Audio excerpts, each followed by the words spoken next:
Congress party अब expose हो गई है। कांग्रेस नेता राहुल गांधी मोदी सरकार पर खूब आरोप लगा रहे थे, लेकिन अब राहुल गांधी के लिए बोलना भी मुश्किल हो गया है और अब वो पीएम मोदी और बीजेपी की ताकत से ऐसे घबराए हुए हैं कि बचने के लिए सियासी जमीन ढूंढ रहे हैं। लोकसभा चुनाव के बाद से राहुल गांधी और कांग्रेस के नेता ये दावा कर रहे थे कि बीजेपी कमजोर हो रही है, पीएम मोदी की लोकप्रियता में कमी आई है। राहुल गांधी तो यहां तक कह रहे हैं कि इस वक्त केंद्र सरकार विपक्ष के इशारों पर चल रही है। इसके अलावा राहुल गांधी ये भी कह रहे हैं कि वो समय दूर नहीं जब बीजेपी की सरकार सत्ता में नहीं रहेगी। लेकिन हकीकत क्या है वो आप इस वीडियो में समझ जाएंगे कि कैसे राहुल गांधी को भी पता है कि कांग्रेस की सियासी ताकत क्या है और पीएम मोदी का जलवा क्या है। इसलिए तो राहुल गांधी घबराए हुए हैं और विपक्षी पार्टियों से मदद मांग रहे हैं। इस खबर में आगे आपको बताएंगे सब कुछ डिटेल में, तो बने रहिए वीडियो में अंत तक और देखिए हमारी ये खास रिपोर्ट। जात न पूछो साधु की, यही अभी तक हम सुनते आए हैं। इसके विपरीत एक और कहावत बनती जा रही है कि जात न पूछो राहुल की, क्योंकि राहुल गांधी जो जिस मर्जी की बात पूछ सकते हैं, लेकिन भैया राहुल की जात कोई ना पूछे, क्योंकि ऐसा होते ही उन्हें चिढ़ लगने लगती है। दोस्तों, समझने की बात एक और ये है कि राहुल गांधी जिस तरह की राजनीति कर रहे हैं, उससे एक बात तो साफ है कि राहुल गांधी देश में विभाजन की आग लगाने पर उतारू हैं। उनका एकमात्र मकसद यही है कि किसी भी तरह से सामाजिक ताने बाने को खराब कर अपने स्वार्थ की राजनीतिक रोटी को पलटा जाए। राहुल, कांग्रेस और पूरी इंडी गठबंधन यही करने की सोच रही है। लेकिन दर्शकों, समझने की जरूरत है कि जिस कांग्रेस को देश के गरीबों को दशकों तक उनके हितों से वंचित रखा, वो देश की राजनीति, अर्थनीति और धर्म नीति को संरक्षित करने की सोच से बने संघ पर आरोप लगाते हैं कि वो देश का अहित और आरक्षण विरोधी कार्य कर रहे हैं। लेकिन संघ में कांग्रेस को पूरा सटीक जवाब दिया और राजनीति करने का सही तरीका भी बता दिया। जातीय जनगणना देश में का मुद्दा बन चुका है। राहुल गांधी लगातार संसद से लेकर अपनी सभाओं तक कह चुके हैं कि जातीय जनगणना होनी चाहिए। यह अलग बात है कि जब संसद में राहुल गांधी की जाति पूछी जाती है तो सपा सुप्रीमो अखिलेश यादव भड़क जाते हैं। कांग्रेस पार्टी ने सोशल मीडिया पर पोस्ट किए गए वीडियो में दावा किया कि आरएसएस ने जाति जनगणना का खुलकर विरोध करते हुए कहा है कि इससे समाज की एकता और अखंडता को खतरा हो सकता है। साथ ही पार्टी ने आज तक की खबर का एक स्क्रीनशॉट भी शेयर किया। कांग्रेस ने कहा कि इस बयान से साफ है कि आरएसएस और भाजपा जातिगत जनगणना नहीं कराने चाहते, तो वो दलितों, पिछड़ों और जनजातीय समाज को उनका अधिकार नहीं देना चाहते। राष्ट्रीय स्वयंसेवक संघ के अखिल भारतीय प्रचार प्रमुख सुनील आम्बेडकर ने कहा था कि आरएसएस ने पहले भी जातीय जनगणना पर टिप्पणी की है। हिंदू समाज में जाति और जातियों के बीच संबंध एक संवेदनशील मुद्दा है। उन्होंने कहा था कि ये बहुत ही संवेदनशील मुद्दा है, लेकिन ये हमारी राष्ट्रीय एकता और अखंडता के लिए महत्वपूर्ण मुद्दा भी है। उन्होंने ये भी कहा था कि इस मुद्दे के लिए बेहद गंभीरता से निपटना चाहिए। आरएसएस की तरफ से विचार रखते हुए सुनील आम्बेडकर ने स्पष्ट कहा कि जातीय जनगणना का इस्तेमाल सिर्फ चुनाव और चुनावी राजनीति के लिए नहीं होना चाहिए, यानी राजनीतिक आरोप प्रत्यारोप के लिए इसका इस्तेमाल नहीं किया जाना चाहिए। उन्होंने ये भी कहा कि आरएसएस मानता है कि जन कल्याणकारी योजनाओं के लिए, खास तौर पर उन जातियों के और समूहों के लिए जो पीछे छूट गए हैं, अगर कुछ वर्गों पर विशेष ध्यान देने की जरूरत है तो इसके लिए सरकार को आंकड़ों की जरूरत होती है। दर्शकों, कांग्रेस जो 2011 में अपनी सरकार के दौरान सामाजिक आर्थिक जातीय सर्वेक्षण करा के बैठ गई थी, सवाल तो उनसे होना चाहिए कि जाति जनगणना इतनी भी जरूरी थी तो आपने क्यों नहीं देश के सामने आंकड़े रख दिए। आप और कांग्रेस के बीच राजनीतिक तोलमोल चल रही है। दोस्तों, कांग्रेस को डर लग रहा है कि वो अकेले लड़ेगी तो कहीं हार न जाए। राहुल गांधी को डर है कि कहीं बीजेपी की राजनीति के आगे पूरी कांग्रेस धराशायी न हो जाए। जैसा कि आप सभी जानते हैं कि कांग्रेस की राजनीतिक खेती को कई जगह खत्म तो कई जगह काफ़ी नुकसान पहुंचा चुकी है। दिल्ली से कांग्रेस पूरी तरह गायब, तो पंजाब और गुजरात में आपने काफ़ी कांग्रेस को नुकसान पहुंचाया है, जिसके कारण हरियाणा में शायद राहुल गांधी और हाईकमान, आलाकमान को रिस्क नहीं लेना चाहते हैं। तभी तो वो हरियाणा कांग्रेस के नेताओं को इस बात के लिए मना रहे हैं कि आपसे संधि कर लो, नहीं तो हाल हमारा दुर्योधन जैसा हो जाएगा। अगर आपको साथ नहीं लिया तो कांग्रेस को फ़ायदा तो नहीं, नुकसान बहुत हो जाएगा। दोस्तों, कांग्रेस को आपका साथ काफ़ी पसंद आ रहा है। लगता है आप और कांग्रेस को एक दूसरे की राजनीति गोद से उतरने का मन नहीं कर रहा है। दिल्ली आपकी राजनीतिक गोद में कांग्रेस तो हरियाणा में कांग्रेस की गोद में आप नजर आ सकती है, जिसका एक नमूना हम लोकसभा चुनाव 2024 में देख चुके हैं कि किस तरह से कांग्रेस और आप ने मिलीभगत करके लोगों को छलने का काम किया, लेकिन औंधे मुंह जा गिरी। एक भी सीट दिल्ली में इंडी गठबंधन के पाले में नहीं आई, तो वहीं हरियाणा में आपके एकमात्र कैंडिडेट सुशील कुमार गुप्ता औंधे मुंह जा गिरे। एक बार फिर से कयास लगाए जा रहे हैं कि आप और कांग्रेस का हरियाणा में गठबंधन हो सकता है। राहुल गांधी ने भूपेंद्र सिंह हुड्डा से कहा कि ऐसा हो सकता है कि हम गठबंधन कर सकते हैं आपके साथ, तो हुड्डा भी बेचैन हो उठे कि अब अपने हिस्से की सत्ता का बंटवारा करना होगा। राहुल गांधी ने 4 लोगों की सदस्यों की समिति का गठन भी किया, जिसमें केसी वेणुगोपाल, दीपक बावरिया, प्रदेश अध्यक्ष उदय भान और खुद भूपेंद्र सिंह हुड्डा भी हैं।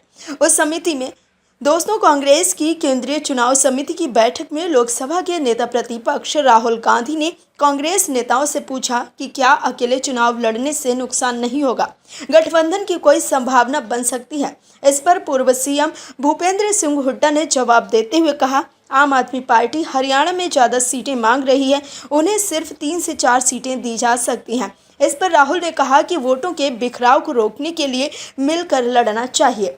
उन्होंने हुड्डा से कहा, इस पर विचार करना चाहिए और संभावनाएं भी देखनी होंगी। आम आदमी पार्टी रतिया, टोहाना, कालावली, रानिया, कलायत, गोहला चीका, जींद सिटी या बादली में से एक, सोहाना, बल्लभगढ़, पेहवा, नारायणगढ़, घरौंदा या असंध में से एक, नरवाना समेत 20 सीटों पर दावा मांगेगी, जिस पर कांग्रेस के विधायक नहीं है। राहुल गांधी ने गठबंधन की चर्चा ऐसे ही नहीं की है। आपको बता दें कि कांग्रेस अच्छी तरह से समझती है कि अलग अलग लड़े तो इसका सीधा फायदा भाजपा को ही मिलेगा। साल 2022 में गुजरात के विधानसभा चुनाव में भाजपा के खिलाफ काफी सत्ता विरोधी लहर थी। इसके बावजूद भाजपा ने सत्ता हासिल कर ली। इसकी बड़ी वजह आम आदमी पार्टी थी। पार्टी ने सिर्फ 5 सीटों पर जीत दर्ज की, मगर 35 सीटें ऐसी थी जहां वो दूसरे नंबर पर रहे। आपकी एंट्री से कांग्रेस को सबसे बड़ा नुकसान हुआ। 77 सीटों से वो 17 सीटों पर जाकर सिमट गए। हरियाणा में 10 साल से भाजपा सत्ता में है, उसके खिलाफ सत्ता विरोधी हवा है। भाजपा के एंटी वोट के लिए मतदाताओं के पास कांग्रेस, जजपा, इनेलो और आप विकल्प के तौर पर हैं। ऐसे में 4 तरफ वोटों का बिखराव होना तय है। कांग्रेस इनेलो व जजपा के साथ नहीं जा सकती है। ऐसे में आप ही उसके सामने बेहतर विकल्प दिखता है। इस गठबंधन के साथ वो नॉन जाट वोटों को भी अपनी तरफ खींच सकती है। कांग्रेस को पता है कि अगर हरियाणा में लाज बचानी है तो आपको तो साथ लेना ही होगा। विपक्षी वकील कपिल सिब्बल अब देश के सामने एक्सपोज हो गए हैं। कपिल सिब्बल पहले तो विपक्षी नेताओं के केस ही लड़ते थे, लेकिन अब जो वो कर रहे हैं उससे देश के लोग हैरान हैं। लोग पूछ रहे हैं कि आखिरकार कपिल सिब्बल ऐसा कैसे कर सकते हैं। लेकिन अब कपिल सिब्बल चौतरफा घिर गए हैं। राज्यसभा के नेता और सुप्रीम कोर्ट के वकील कपिल सिब्बल ने देश के संवैधानिक पदों की गरिमा के साथ खिलवाड़ करना शुरू कर दिया है। कपिल सिब्बल महिलाओं के साथ होने वाले जघन्य अपराध में फर्क करना जान गए हैं। दर्शकों, कपिल सिब्बल खुद काला कोट पहनकर कानून की रक्षा करने की बात करते हैं, लेकिन अपनी ही बातों से महिला असीमिता को तार तार करने से बाज नहीं आते। कपिल सिब्बल ने इशारों ही इशारों में देश के उपराष्ट्रपति का भी अपमान किया। आखिर कैसे और क्या है पूरा मामला, जानने के लिए जुड़े रहिए हमारी खास रिपोर्ट के साथ। दर्शकों, राज्यसभा के सांसद और सीनियर एडवोकेट कपिल सिब्बल ने महिलाओं के खिलाफ अपराध के आंकड़ों को लेकर उपराष्ट्रपति जगदीप धनखड़ पर निशाना साधा है। मीडिया रिपोर्ट्स के जरिए एनसीआरबी के आंकड़ों के जरिए सिब्बल ने उपराष्ट्रपति से सवाल पूछा है। अखबार टाइम्स ऑफ इंडिया के रिपोर्ट्स के अनुसार साल 2017 से लेकर साल 2022 के दौरान रेप, गैंग रेप के बाद हत्या के 15,551 मामले दर्ज किए गए हैं। रिपोर्ट्स के अनुसार देश में हर सप्ताह करीब 5 रेप के बाद हत्या के मामले सामने आए हैं। रिपोर्ट्स में कहा गया है कि महिलाओं के खिलाफ रेप, गैंग रेप के बाद हत्या के मामले में यूपी सबसे आगे है। 6 साल के राज्यों के आंकड़ों के अनुसार यूपी में सर्वाधिक 280 केस दर्ज हुए हैं। वहीं मध्य प्रदेश में 207, असम में 205 केस दर्ज किए गए हैं। इसके अलावा महाराष्ट्र में 155 और कर्नाटक में 79 केस रिपोर्ट हुए हैं। खास बात यह है कि महिलाओं के खिलाफ रेप के बाद हत्या के मामले में शीर्ष राज्यों में पश्चिम बंगाल का नाम नहीं है। इस रिपोर्ट के आधार पर सिब्बल ने उपराष्ट्रपति से सवाल किया कि धनखड़ जी देखिए, पश्चिम बंगाल यहाँ क्यों नहीं है। उपराष्ट्रपति ने कोलकाता घटना के संदर्भ में किसी का नाम लिए बिना कहा था कि कुछ लोग इस घटना पर अपने बयानों से जख्मों पर नमक छिड़कने का काम भी कर रहे हैं। एक सांसद और वरिष्ठ अधिवक्ता की तरफ से घटना को सिम्टोमेटिक मलाइंस बताने जाने का जिक्र करते हुए उपराष्ट्रपति ने कहा कि मैं ऐसी गुमराह आत्माओं से अपने विचारों पर दोबारा विचार करने और सार्वजनिक रूप से माफी मांगने का आह्वान करता हूं। धनखड़ ने कहा कि ये समय राजनीतिक चश्मे से देखने का नहीं है। इससे पहले उपराष्ट्रपति जगदीप धनखड़ ने कोलकाता के आरजीकर मेडिकल कॉलेज और अस्पताल में एक महिला डॉक्टर से कथित दुष्कर्म एवं हत्या के मामले में कुछ और गैर सरकारी संगठनों की चुप्पी पर सवाल भी उठाए थे। धनखड़ ने इस घटना को चरम सीमा पर व्यक्त की गई बर्बरता बताया था। दोस्तों, समझने की जरूरत यह है कि विपक्ष के नेता अपना उल्लू सीधा करने के लिए किसी को भी अपमानित करने से बाज नहीं आते हैं। कांग्रेस नेता राहुल गांधी मोदी सरकार को घेरते रहते हैं। राहुल गांधी दावा करते हैं कि पीएम मोदी के कार्यकाल में देश में कुछ भी अच्छा नहीं हुआ है। राहुल गांधी सिर्फ मोदी सरकार के खिलाफ दुष्प्रचार करते हैं, लेकिन अब मोदी सरकार ने जो किया है वो राहुल गांधी ने सोचा भी नहीं होगा। दर्शकों, भारत ने विश्व में एक और नया कीर्तिमान रच दिया है। जो लोग पूछते हैं कि पीएम मोदी ने कार्यकाल में भारत कितना बदला है, हाल ही में एक डाटा पढ़ लेना चाहिए उन्हें, जिसे पेस्क्योर ने रिलीज किया है। एक डाटा ने बता दिया है कि पीएम मोदी के नेतृत्व में किस तरह से देश बदल रहा है। दोस्तों, गरीब लोगों को घर देना हो या फिर जनधन योजना हो या फिर आप कह ले तो किसानों को 2000 रुपए देने की बात हो, पीएम नरेंद्र मोदी ने देश को बदलने के लिए वो सारे कदम उठाए जो आज तक पूर्व की सरकारों ने नहीं उठाया था। पीएम मोदी ने बता दिया कि लोगों को संबल बनाने की जरूरत है, वो अपने अरमानों को खुद ही पूरा कर लेंगे। प्रधानमंत्री नरेंद्र मोदी का जो विकसित भारत बनाने का सपना है, जिसके तरफ देश धीरे से बढ़ रहा है, जिसको सिद्ध भी किया है पेसिक्योर की रिपोर्ट ने। भारत ने यूपीआई पेमेंट के मामले में चीन और अमेरिका को पीछे छोड़ दिया। इंडियन यूपीआई पेमेंट प्लेटफॉर्म ने चीन के एलीपे और अमेरिका में पेपैल को पछाड़ कर नया रिकॉर्ड बना दिया है, जिसे जानकर हर भारतीय को गर्व होगा। आपको बता दें, एलीपे के ओनर चीन के पॉपुलर बिजनेसमैन जैक मा हैं। साथ ही पेपाल अमेरिका का फेमस ऑनलाइन पेमेंट प्लेटफॉर्म है।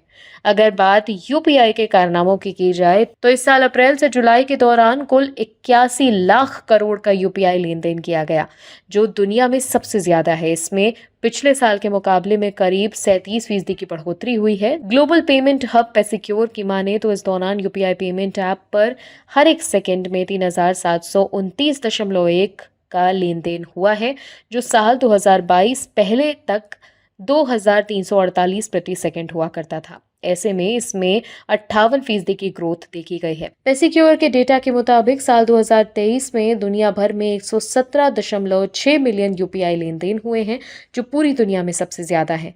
इसी साल जुलाई में यूपीआई पेमेंट का आंकड़ा 20.6 लाख करोड़ था, जो एक महीने में सबसे ज्यादा था। इसके अलावा यूपीआई ने लगातार तीसरे महीने में 20 लाख करोड़ के आंकड़ों को पार किया। भारत दुनिया में डिजिटल लेन देन में सबसे आगे है। भारत में 40% से ज्यादा पेमेंट डिजिटली होते हैं और उनमें से सबसे ज्यादा यूपीआई पेमेंट है। एनपीसीआई के सीईओ दिलीप असबे का मानना है कि यूपीआई अगले 10 साल में 100 बिलियन के आंकड़ों को पार कर जाएगा। यूपीआई को भारत के साथ संयुक्त अरब अमीरात और मलेशिया जैसे देशों में शुरू किया गया है। अब शायद ही राहुल गांधी पूछें कि भारत ने क्या डंका बजाया है। दर्शकों, पीएम मोदी दिन रात देश के लिए काम कर रहे हैं, जिससे आज भारत इतिहास रच रहा है और दुनिया भारत का लोहा मान रही है, लेकिन ये बात राहुल गांधी को दिखेगी नहीं। Bureau report OMH news. और भी वीडियोस देखने के लिए चैनल को सब्सक्राइब करें और बेल आइकन को दबाएं।